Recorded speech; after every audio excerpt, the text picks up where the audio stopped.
মাস পর ও যে বাড়ি আসছে এটা আমি জানতাম না, ও আমাকে বলেনি। এটা আমি আমার বোনের কাছ থেকে শুনছি।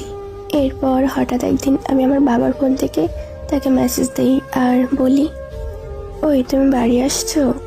হ্যাঁ আসছি, তো কি হয়েছে? আমাকে বলনি কেন? তোমাকে বলে কি হবে শুনে? আচ্ছা শোনো, আমি আর তোমাকে ছাড়া থাকতে পারতেছি না, চলো না আমরা পালিয়ে যাই। আচ্ছা ঠিক আছে, তো কবে যাবা শুনি? 3 দিন পরে। আচ্ছা ঠিক আছে, তাহলে সেই কথাই রইলো। I love you. Okay, I love you too. আর দেখতে দেখতে দিনটা চলে আসলো পালাবার। আর আমি ওকে ফোন দিই, ও আমাকে নিতে আসে। তারপরে আমরা দুইজন ওর বাড়ির ওইখানে যাই। রাত তখন প্রায় 10টা হবে। ও বাড়ি যায় আর আমাকে বলে, তুমি এইখানে একটু দাঁড়াও, আমি বাসা থেকে একটু আসতেছি। ওকে ওকে যাও, তাড়াতাড়ি ফেরো কিন্তু। আচ্ছা বাবা, ঠিক আছে। ও ওর বাড়ি গিয়েছিল, অনেকক্ষণ হয়েছে, তাও ও আসছিল না।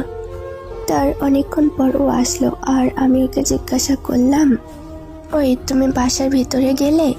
কি বলছে তারা? সরি, আমার বাসায় তোমাকে মানতেছে না, আমাকে মাফ করে দিও প্লিজ। তুমি কি বলছো ভেবে বলছো তো? হ্যাঁ, তুমি নিজের বাসায় ফিরে যাও প্লিজ।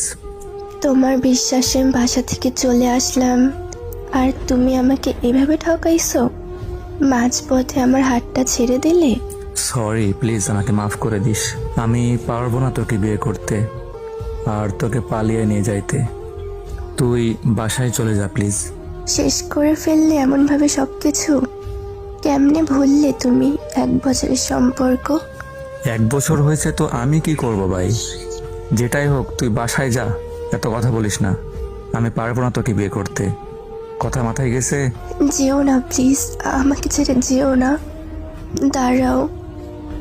ও আমাকে রাস্তায় একা ফেলে চলে যায়, ঘুরেও তাকায় না একবার।